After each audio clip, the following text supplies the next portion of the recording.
Hello everyone, it's lovely dreaming time, and today, in the spirit of a very belated 21st anniversary, I will be discussing my thoughts on the anime Ashita no Naja. And if you would like more information on the anime, such as the merchandise and a little review, you can check out Sailor Guardian Hope's video on the topic in the link below.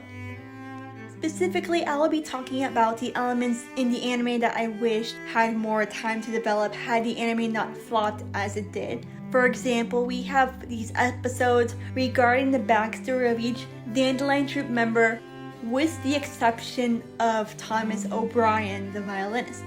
You have Sylvie with her unrequited love, Rita with her traumatic past, Kensuke with his dream to create a flying machine, Abel shortly after his time of being able to leave jail, and so on.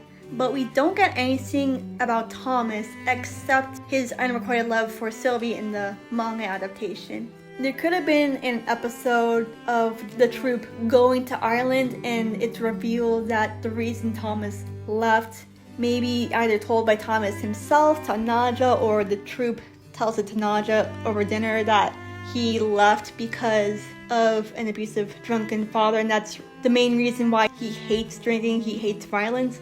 And also consider that this takes place in the early 20th century, specifically 1903, where anti-Irish sentiments were very high. So there could have been also some pushback when Thomas, not from the troupe themselves, but from maybe the audience, because Thomas is of Irish ancestry, so of course, like, the assumption that, oh, he's a drunkard. And those are my thoughts for Thomas specifically.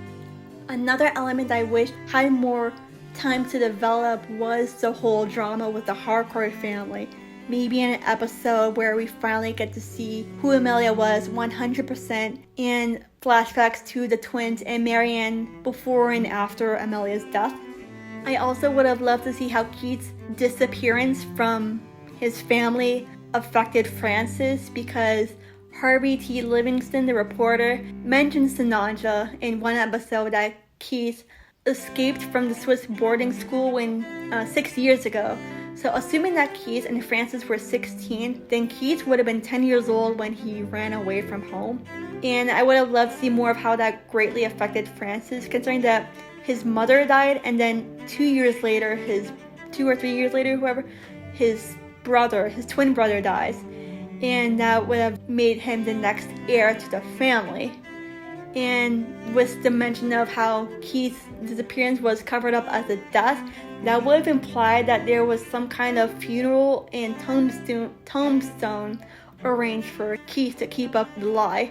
Also, I would have loved some clarification, because I'm under the impression that Keith and Francis went to separate schools, even though I've seen some fanfics that assume that they went to the same school before Keith disappeared. And considering like the age to finish public school in England is around like 18 or 19 from what I've seen, then that implies that Francis was pulled out of school shortly after Keith disappeared, because he's now the next heir apparent to the Harcourt family. There's also this drama bomb that gets dropped very late into the series that the Harcourt family will be in financial ruin soon due to some unmentioned business ventures from the Marquess, and that the only solution to this is for Francis to get married. And earlier in the episode, where we're shown Marianne talking to Emma Queensberry, it's implied that this has been a topic that's been discussed for a while now, and that Francis is the only one who doesn't know it until literally the very last minute.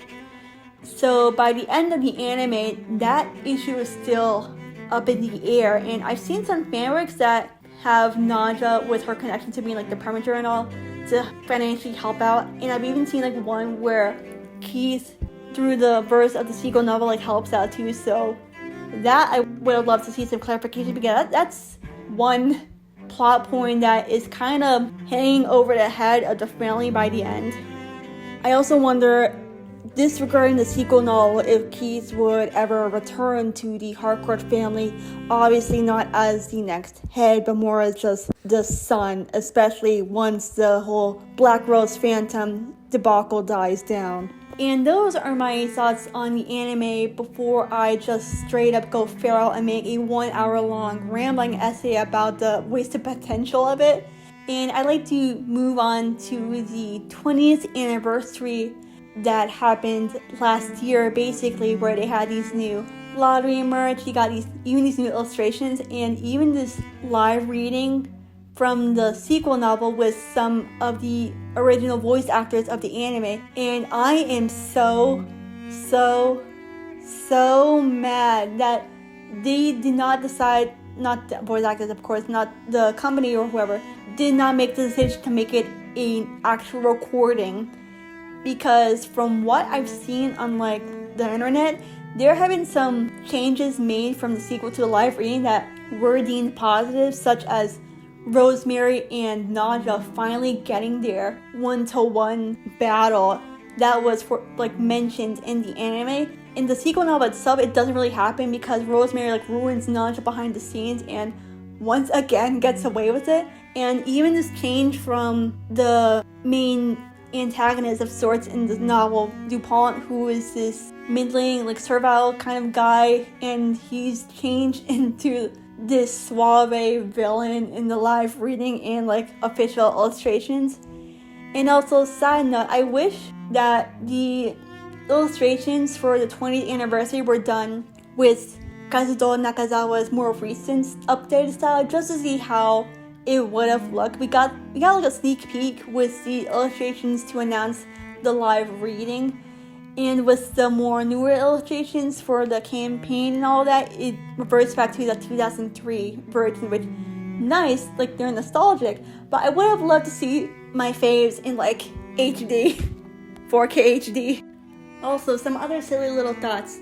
I think Yana Taboso watched Ashita no Naja once and had that as some inspiration for Black Butler, especially with the twins. To wit, you got a younger twin who turned out to actually have an older twin who disappeared when they were both 10 years old, and said younger twin actually taking up the title of the nobility shortly after that. You have a blonde character who makes their way to the top despite actually being a commoner, and actually wanted to try and isolate the main character from everything that they love. You even have a scene in both series where the younger twin goes to this orphanage where it turns out to be abandoned, and that's the area where they have a breakdown in front of a person who is by their side most of the time. Also, rip Zabi, UGNC, king or queen, you have been treated so much better in someone else's hands rather than Toei. Also, if you put Alois Trancy, Satoko from Higurashi, Wendy from Rule of Rose, and Rosemary in a room together, who would you choose to come out alive? My bet's on Rosemary. It better be Rosemary. Please, Rosemary, win!